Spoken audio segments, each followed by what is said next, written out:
Assalamualaikum warahmatullahi wabarakatuh. Saya Widya Marwatu Sangadah, kelas 4A Farmasi dari Sekolah Tinggi Ilmu Kesehatan Bakti Tunas Husada Tasikmalaya.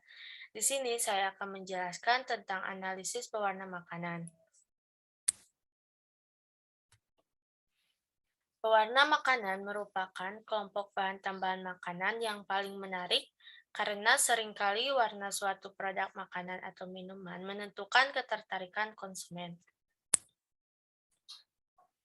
Tujuan pemberian warna yaitu untuk memberi penampilan warna makanan yang menarik, memperbaiki warna makanan agar tidak pudar, warna makanan lebih bervariasi, dan menentukan mutu suatu makanan. Selanjutnya di sini ada pewarna alami, bisa dilihat dari tabel yang terlampir. Selanjutnya yaitu ada pewarna buatan. Zat pewarna yang diizinkan penggunaannya dalam makanan disebut sebagai permitted color atau certified color. Zat warna yang akan digunakan harus menjalani tes dan prosedur penggunaannya yang disebut proses sertifikasi. Proses sertifikasi meliputi pengujian kimia, biokimia, toksikologi, dan analisis media terhadap zat warna tersebut. Kemudian ada proses pembuatan zat warna, ada sintetik, melalui perlakuan pemberian asam sulfat atau asam nitrat yang seringkali terkontaminasi oleh arsen atau logam berat lain yang bersifat racun. Kemudian ada organik, sebelum mencapai produk akhir harus melalui suatu senyawa antara dulu yang kadang-kadang berbahaya dan seringkali tertinggal dalam hasil akhir atau terbentuk senyawa-senyawa baru yang berbahaya. Kemudian zat pewarna yang dianggap aman. Ditetapkan bahwa kandungan arsen tidak boleh lebih dari 0,00014% dan timbal tidak boleh lebih dari 0,001%, sedangkan logam berat lainnya tidak boleh ada. Kemudian di sini ada jenis pewarna buatan menurut Joint FAO atau WHO, Expert Committee on Food Additives atau CFA. Zat pewarna buatan dapat digolongkan dalam beberapa kelas, yaitu berdasarkan rumus kimia, ada ajo, triarilmetana, quinolin, santin, dan indigoin. Kemudian berdasarkan kelarutannya yaitu ada dyes dan lex. Di sini ada contoh pewarna buatan berdasarkan rumus kimia. Bisa dilihat dari tabel yang terlampir. Ini juga merupakan contoh pewarna buatan berdasarkan rumus kimia. Bisa dilihat dari tabel yang terlampir. Nah, ini merupakan struktur dari pewarna buatan berdasarkan rumus kimia. Ada karmoisin, amarat E, ada ponseu 4R, ada eritrosin, ada red 2G, ada alura red AC, ada tartrazine, ada quinolin yellow, ada sunset yellow FCP, ada green S, ada indigo kanin, ada brilliant blue. Kemudian di sini ada zat warna berdasarkan kelarutannya. Ada dyes, adalah zat pewarna yang umumnya bersifat larut dalam air, sehingga larutannya menjadi berwarna dan dapat digunakan untuk mewarnai bahan. Kemudian, pelarut yang dapat digunakan selain air adalah propilen glikol, gliserin, atau alkohol. Sedangkan dalam semua jenis pelarut organik, dyes tidak dapat larut. Zat warna ini stabil untuk berbagai macam penggunaan dalam makanan. Dalam bentuk kering, dyes tidak memperlihatkan adanya kerusakan. Tetapi zat warna dyes ini dapat menjadi tidak stabil bila dalam makanan tersebut terkandung bahan-bahan pereduksi atau makanan tersebut berprotein dan diproses dalam retort pada suhu tinggi. Juga jika zat warna tersebut kontak dengan logam, yaitu berupa seng, timah, aluminium, dan tembaga. Dalam minuman yang mengandung asam askorbat atau bahan pereduksi dalam batas tertentu, perubahan warnanya menjadi pucat dapat dicegah dengan menambahkan ETA. Kemudian DICE ini juga konsentrasi pemakaiannya tidak dibatasi secara khusus, tetapi di Amerika Serikat disarankan agar digunakan dengan memperhatikan Good Manufacturing Practice atau GMP yang pada prinsipnya dapat digunakan dalam jumlah yang tidak melebihi keperluan untuk memperoleh efek yang diinginkan. Jadi rata-rata kurang dari 300 ppm. Selanjutnya yaitu ada Lex. Zat pewarna ini dibuat melalui proses pengendapan dan absorpsi dyes pada radikal bebas, yaitu ada aluminium atau kalsium yang dilapisi dengan aluminium hidrat atau alumina. Lapisan alumina ini tidak larut dalam air sehingga Lex ini tak larut pada hampir semua pelarut. Nah, pada pH 3,5 sampai dengan 9,5 Lex stabil dan di luar selang tersebut lapisan alumina pecah sehingga dyes yang dikandungnya terlepas. Kandungan dyes dalam Lex disebut pure dyes content atau PDC. Lex pada umumnya mengandung 10 sampai 40% dyes murni. Nah, sesuai dengan sifatnya yang tidak larut dalam air, maka zat pewarna ini digunakan untuk produk-produk yang tidak boleh terkena air. Sehingga seringkali Lex lebih baik digunakan untuk produk-produk yang mengandung lemak dan minyak, dan produk yang kadar airnya rendah sehingga cukup untuk melarutkan dyes. Pemakaian Lex dapat dilakukan dengan cara mendispersikan zat warna tersebut dengan serbuk makanan sehingga pewarnaan akan terjadi seperti halnya mencampurkan pigmen ke dalam cat. Dibandingkan dengan dyes, maka Lex pada umumnya bersifat lebih stabil terhadap pengaruh cahaya, kimia, dan panas. Pada tahun 1959, pemakaian Lex mulai diizinkan oleh US FDA dan penggunaannya meluas dengan cepat.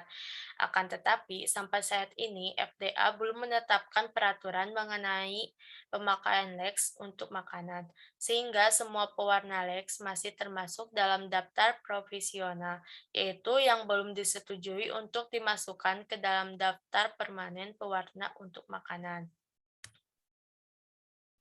Nah, di sini ada perbedaan zat warna berdasarkan kelarutannya, yaitu yang tadi, yang Lex dan Dice. Bisa dilihat dari tabel yang terlampir. Kemudian di sini ada aspek racun bahaya pewarna sintetik. Dalam bahan pewarna sintetik, coal tar dyes dapat dibagi menjadi dua golongan, yaitu diizinkan penggunaannya dalam pembuatan makanan, yaitu ada asid dyes atau bahan pewarna makanan sintetik asam, larut dalam air, bahan pewarna makanan sintetik yang larut dalam minyak. Kemudian tidak diizinkan penggunaannya dalam pembuatan makanan, yaitu ada asid dyes atau bahan pewarna makanan sintetik asam yang larut dalam air, ada basic dyes, bahan pewarna makanan sintetik basah yang larut dalam air, dan bahan pewarna makanan sintetik yang larut dalam minyak. Kemudian, dampak positif dari aspek racun bahan pewarna sintetik yaitu membuat suatu makanan lebih menarik, meratakan warna makanan, mengembalikan warna dari bahan dasar yang hilang, atau berubah selama pengolahan.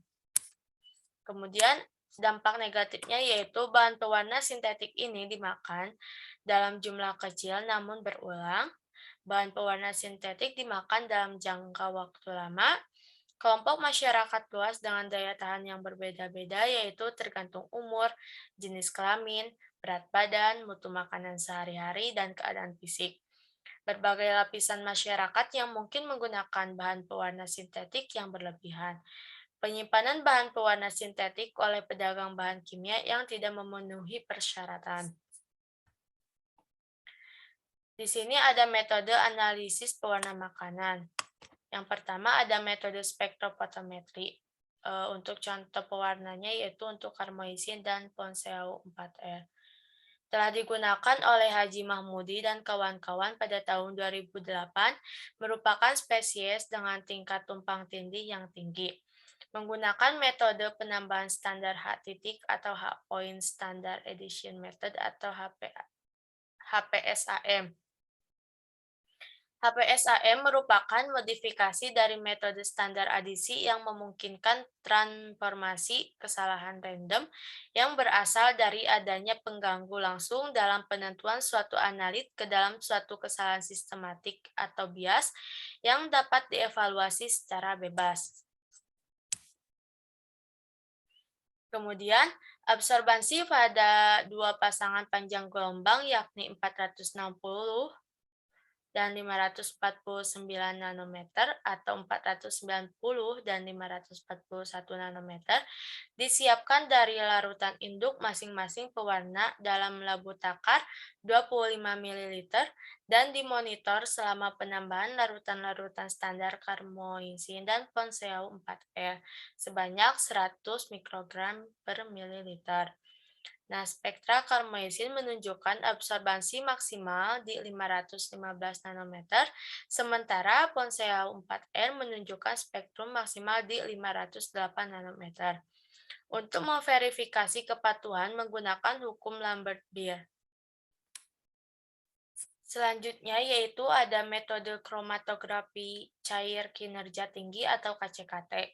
KCKT merupakan metode yang paling umum dan juga dijadikan metode rujukan atau reference untuk analisis zat warna dalam makanan. Sunset yellow, tartragin, amarat, brilliant blue, dan red 40 dalam tiga jenis makanan yang berbeda telah dianalisis dengan KCKT menggunakan detektor diode array pada panjang gelombang 632 nanometer untuk brilliant blue, 524 nanometer untuk amarat, 508 nanometer untuk red 40, dan 484 nanometer untuk sunset yellow.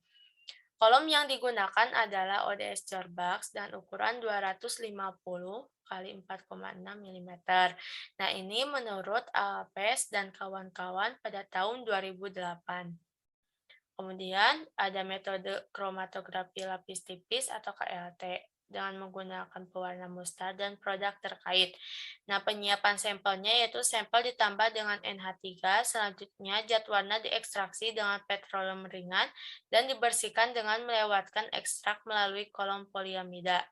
Fase diam yang digunakan yaitu lempeng selulosa, kemudian fase geraknya yaitu etanol, butanol, piridin, dan air dengan perbandingan 1:7/6 dan berbanding 6. Kemudian ada teknis analisis sederhana yaitu ada kromatografi kertas. Prinsip kerjanya dengan pelarut air atau PAM, destilata atau air sumur setelah zat pewarna diteteskan di ujung kertas, rembesan atau elusi.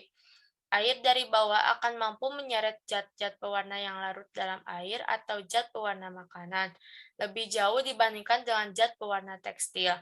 Cara kerjanya yaitu melarutkan suatu zat pewarna yang dicurigai ke dalam air destilata sehingga didapat konsentrasi 1 mg per mililiter atau 1 gram per liter.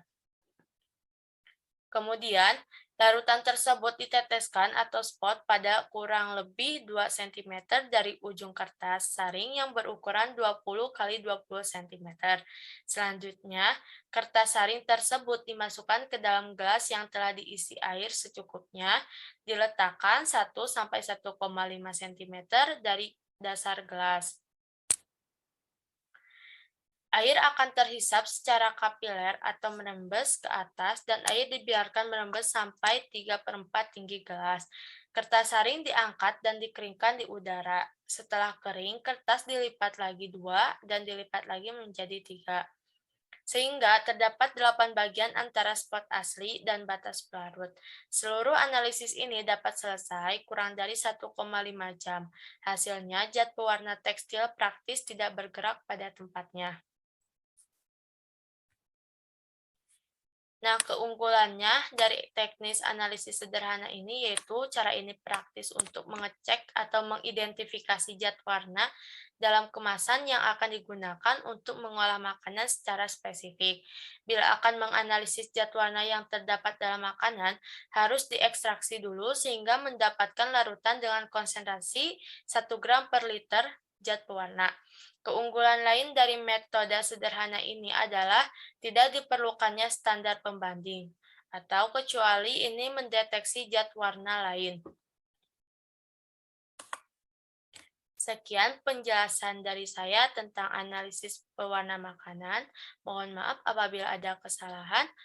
Terima kasih. Wassalamualaikum warahmatullahi wabarakatuh.